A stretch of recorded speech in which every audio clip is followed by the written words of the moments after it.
Muchas gracias, querida María José. Creo que fue en el Día de Extremadura, el 7 de septiembre del año 1994, cuando Juan Carlos Rodríguez Ibarra, presidente entonces de la Junta de Extremadura, hizo un discurso en el Teatro Romano que nos dejó a todos pensando, ¿no? Y fue el discurso, el que yo le llamo el discurso de la cooperación, ¿no? El discurso que dio inicio a todo lo que luego ha significado el movimiento de la cooperación al desarrollo en la región. No pensaba yo entonces, cuando lo estaba viendo en mi casa, que año y medio después me iba a tocar a mí impulsar desde la Consejería de Bienestar Social aquel inmenso movimiento en el que aprendimos unos de los otros, pero en el que todos sabíamos que el mundo estaba empezando a cambiar, por lo menos desde aquí. Seríamos o no capaces de cambiarlo allí, ¿no? Me gustaría hacerte una primera pregunta. ¿Tú qué piensas del mundo en estos momentos? Es decir, es verdad que han pasado muchas cosas, la pandemia, la guerra, pero yo creo que queda tantísimo por hacer, tantísimas cosas todavía por cambiar, que ahora más que nunca quizás merezca la pena reivindicar todo lo que representan los movimientos de cooperación al desarrollo en el mundo. Sí, es cierto que ha pasado una pandemia, guerra, pero han pasado muchas pandemias, ¿no? A lo largo de la historia, hay muchas guerras, hay muchos conflictos, y no son momentos puntuales, sino es algo global que nos afecta de manera multidimensional. Y claro que queda mucho por hacer, es que la lucha y el trabajo realmente en el sector es diario, y tenemos que mirarlo en proceso. No podemos limitarnos en este momento, aquí y ahora, ¿no? Sino somos mucho más que todo eso. Y me preguntas qué queda por cómo veo el mundo. A veces ves el mundo que se desmorona, a veces ves el mundo como algo ilusionante, porque en el sector donde trabajo ves a gente comprometida, implicada, activista, militante, que trabaja desde la sociedad civil organizada, desde el colectivo y para el colectivo, y dices, wow, hay esperanza, ¿no? Pero los retos son muchísimos, muchísimos. Y ahí necesitamos ir de la mano de los partidos políticos, ¿no? Sin duda. ¿Qué notas tú, desde tu experiencia personal, que ha ido cambiando en el mundo asociativo en estos años? Esa es una parte importante. Siempre se mira como referencia a lo que diga, a lo que piense, lo que decidan las administraciones, pero yo soy testigo de cargo, ¿eh? En esto el gran cambio lo han provocado las entidades, lo han provocado las organizaciones, ¿no? Dime dos, tres cosas que tú hayas visto que han cambiado de manera notable en este tiempo y alguna que nos queda todavía por cambiar. A ver, las asociaciones, el asociacionismo siempre ha estado ahí, no es algo nuevo. Vamos a fijarnos en la plataforma 07, ¿no? Que es por donde empezó. Que es por donde empezó todo, ¿no? Por cierto, un saludo para la memoria de Rafael Barragán, de Pepe Álvarez, sí, de todos los que empezaron en aquel momento. Indudablemente, o sea, que ya se empezó hace muchísimos años y todo ese recorrido, o sea, ha estado ahí. Para mí el asociacionismo es un pilar fundamental, incluso del estado de bienestar, o sea, para una sociedad sana, democrática. Y ha cambiado mucho, o sea, es cierto que va cambiando y a veces tenemos como retrocesos, ¿no? También por el discurso muchas veces que se está dando en contra, ¿no? de esa sociedad civil organizada. Muchas veces no interesa que haya sociedad civil organizada, pero yo creo que el compromiso inicial, cuando pienso en Rafael Barragán, ¿no? Eso ha estado ahí siempre. Nosotros como coordinadora extraordinaria de ONGD aglutinamos a 57 entidades diferentes, en sensibilidades, en estructuras, en organigramas, muy Nadie diferentes. imagina cuán diferentes. Impresionante lo diferente que pueden ser y podemos ser. Pero cada una de esas entidades, por pequeñitas que sea, tiene detrás también una base social. Que a veces hay que ser honesta, hay también complicaciones para mantener esa base social, ¿no? No es fácil mantenerla. Pero la lucha diaria, el estar ahí, el implicarnos también con la administración, el ir de la mano, el compromiso está. Y cuando antes escuchaba hablar de los jóvenes, ¿no? Hay mucha gente joven está ahí, sale a las calles. Mañana el 8M veremos a mucha gente joven, mujeres y hombres jóvenes en la calle, ¿no? Hay que también motivar a la gente que desde la participación se pueden cambiar las cosas, desde el colectivo. Sin Pero duda. para eso tenemos que también dar un discurso también potente y animar y, oye, hay que estar organizado. Yo aquellos primeros momentos los viví en aquel momento al lado de, para mí que fue un maestro Martín Guillermo, como luego lo fue José Manuel Mariscal, como lo es ahora Ángel Calle, pasados los años, ¿no? Pero en aquellos momentos se trataba de hacer cosas, se trataba de intentar priorizar, de intentar repartir los recursos que se iban poniendo de manera más o menos equitativa entre las organizaciones. Luego con el tiempo yo fui viendo cómo aquello fue evolucionando hacia una verdadera transformación en la que una parte muy importante era la sensibilización. Háblame de la sensibilización, porque yo creo que es un camino en el que eso no sirve solo para ayudar a otros, sirve para cambiar aquí, para transformar aquí, para intentar que la gente sea capaz de hacer suyo el que con tus decisiones de aquí puedes estar cambiando el mundo allí. Indudablemente, o sea, no podemos plantearnos cambiar nada si no cambiamos desde lo local. O sea, una máxima nuestra es cambiar lo local para cambiar lo global. Y para eso es el trabajar aquí, en nuestro entorno, en nuestros barrios, en nuestras escuelas, en nuestros pueblos. El generar conciencia crítica, el generar que la gente se comprometa. Es básica la sensibilización, el ser consciente de esos problemas globales, esos problemas que son cuestiones internacionalistas, o sea, que no podemos, que estamos hablando de derechos humanos y que los derechos humanos no están encorsetados en un lugar, en una frontera, sino estamos hablando de algo mucho más amplio que todo eso. Y para querer cambiar las cosas tenemos que empezar a tener esa semillita de interiorizar esas cuestiones, de hacerlo propio, como mía, porque que nos interpele a todos y a todas, porque es que es mi responsabilidad y yo tengo que trabajar en mi pueblo, en mi barrio, en mis escuelas. Para nosotros también es básico trabajar con la gente joven en los espacios formales de educación. Nosotros trabajamos no solo en cooperación, acción humanitaria, sino en proyectos de educación para la ciudadanía global. Y para eso nuestros aliados, trabajar con la comunidad educativa y también con la Consejería de Educación, que somos aliados, somos agentes educativos en ese sentido. Y es básico transformar desde lo local. Sin duda, el gran agente de transformación de los pueblos es la educación.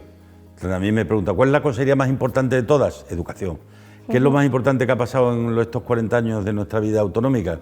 La educación, el haber pasado en el abandono escolar temprano del 40% al 10%, sin duda ninguna. Pero te diría algo, si a ti, ahora, si yo me dijera, ponte tú en mi sitio y yo me pongo en el tuyo, ¿cuáles son esas cosas que crees tú que son imprescindibles de cara al futuro próximo? ¿Tú qué me dirías? Mira, Guillermo, te puedo decir 20, pero te digo 3. Cuéntame. Te podría decir muchísimas, la verdad, porque el sector es amplio y la vulneración de derechos humanos se están dando cada día, en cada territorio, en cada país. Una cosa muy buena, Marisel, es que las ODS hoy están en el lenguaje de muchísima gente, ¿no? No te voy a decir hace muchos años, hace 3, 4, 5, formaban parte de una cierta grupos muy limitados. Hoy lo que significan los objetivos del desarrollo sostenible es verdad que están presentes en muchos lugares y eso es un gran logro. Sí, es cierto, pero pedimos más. Ya no solo, el discurso político tiene que ser contundente para nosotras, o sea, tiene que ser básico. Ahora mismo todo lo que estamos viendo, discurso del odio, racismo, xenofobia, eso está a la orden del día. Y para nosotros desde los partidos políticos el discurso tiene que ser muy contundente con nuestros aliados de los medios de comunicación, por supuesto. Pero el compromiso tiene que ser básico, o sea, porque es cierto también que la política de cooperación en momentos de crisis, en momentos de dificultades, ha sido la gran sacrificada históricamente. Sin duda. Históricamente. Nosotros necesitamos compromisos reales. Ahora se va a aprobar el día 23 una ley de cooperación en Extremadura, que estamos muy orgullosas del trabajo que se ha hecho y porque hemos participado en ella.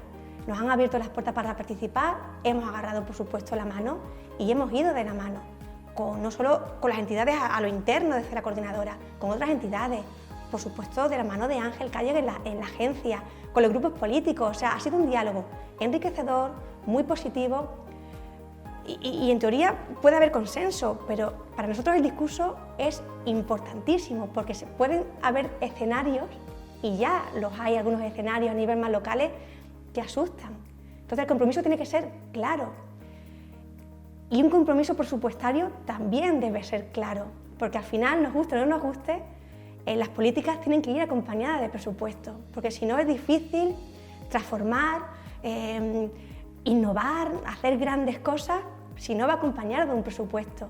Y para nosotros ha sido histórico que en la ley que se va a aprobar aparezca el 0,7, esa reivindicación histórica. Estamos orgullosísimas de que aparezca, pero para nosotros es clave también que no solo aparezca en el papel, hay que marcar una hoja de ruta para conseguir ese 0,7, porque ahora mismo estamos en un 0,18, o sea, queda mucho recorrido. Es cierto que se hacen cosas, muchísimas cosas, el esfuerzo es abismal, pero hay que seguir haciendo y queremos hacerlo también de la mano con la Administración. Este proceso de la aprobación de la ley que va a ser ha sido tan enriquecedor que queremos que sea algo continuo, que no se quede en un momento puntual, ¿no? Que sabemos que no se va a quedar porque bueno, ya no hemos trabajado en muchos procesos así. Ha sido una ley que llega con una enorme participación social y no puede ser otra cosa que salga por unanimidad del Parlamento. Lo que viene de fuera unánime tiene que salir de allí también unánime.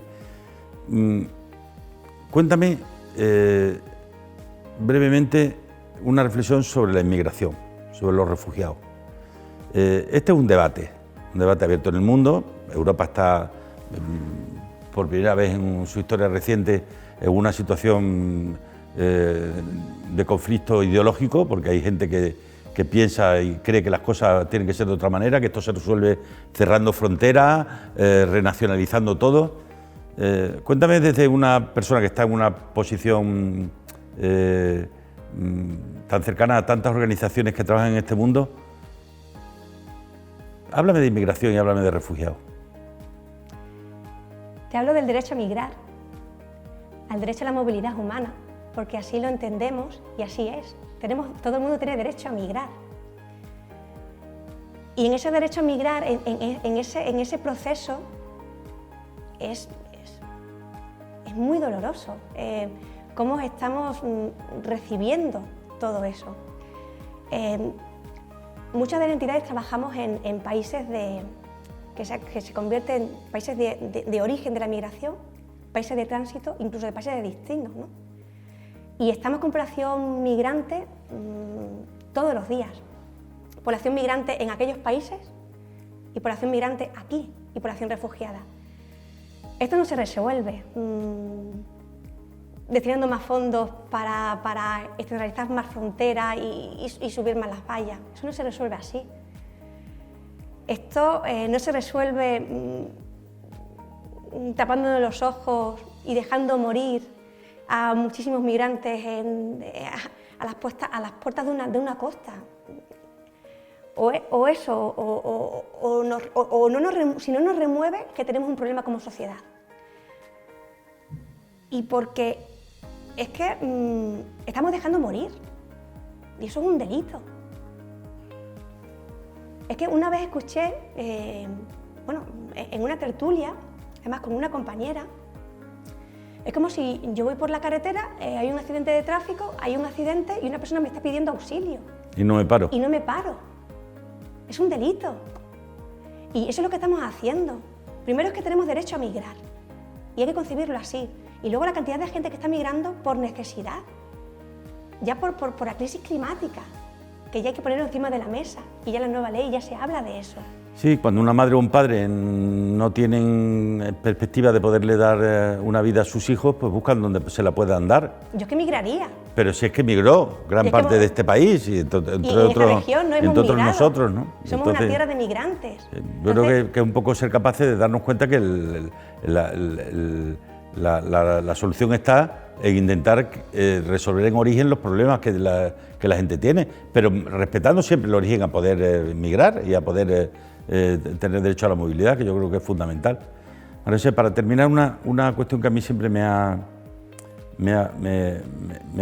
preocupado, y en vuestro ámbito yo creo que es mucho menos preocupación, ¿no? La sociedad ha cambiado, los jóvenes han cambiado, las perspectivas han cambiado, las prioridades están cambiando. ¿Cómo ves tú la incorporación de los jóvenes en el mundo asociativo vinculado con la cooperación al desarrollo? Pues mira, mañana tengo yo unas entrevistas en el Instituto de la Juventud para incorporar a jóvenes cooperantes, en este caso a mi entidad, ¿no? Es cierto que en estos últimos años ha habido mucha incorporación de los jóvenes, porque hay inquietud. Hemos hecho un programa desde la Agencia de Cooperación muy interesante en la incorporación de jóvenes. Sí, sí.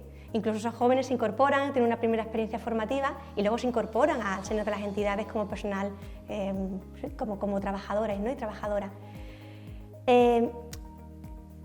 Están ahí, pero necesitamos que se incorporen más. Y es cierto que a veces, bueno, por la sociedad, por las fluctuaciones, porque no es fácil tampoco en el mercado laboral, la conciliación, el incorporarse a los puestos de trabajo, no es sencillo, nos cuesta un poquito, ¿no? Incluso cuando trabajamos en barrios para promover la participación de jóvenes, a veces es cierto que nos cuesta, ¿no? Y necesitamos un poquito trabajar con diferentes colectivos, a ir de la mano para motivar, para que se lo crean, para que esto es algo nuestro, ¿no?